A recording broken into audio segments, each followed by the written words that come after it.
See, forget about organic farming. Even at the farming level, you're supposed to get subsidies for wells, for pipes, for this, but it's a long process every time you go to do it. So actually, if just subsidies were easily available without it being a lengthy process. I mean, if I go to my panchayat and say, I've heard this, and they will look at me very blankly. So it just needs to be, you shouldn't have to waste your whole year trying to figure out things and running after things. Same thing with organic. The government could also open up spaces for farmers markets, right? Right. In every city. See, every village has farmers markets on different days, but yes, there will be some organic things, some not.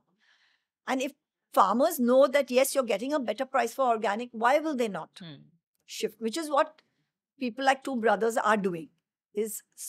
People are seeing them as an example, or our market is being seen as an example. Right. I mean, Two Brothers also started with our market Right. being really popular, and our farmers are doing very well.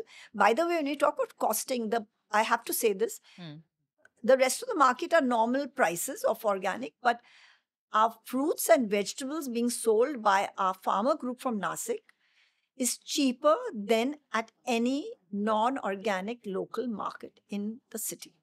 So we cannot just, I think it's become a blind thing to say.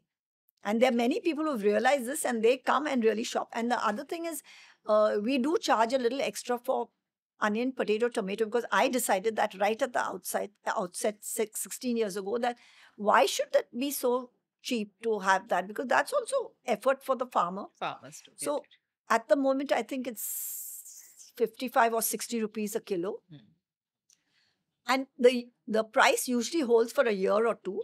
When the market price goes to 100, 80, 90, 100 or more, or not available, ours is still at the same price. And of course, you see more people coming, but we really prefer to keep a section for our regular customers who have supported us through the year, not people who just come because the price has gone down. Right. So it's actually not expensive at all. It's right now the fruits and vegetables are cheaper at our market than anywhere else. So people should really come.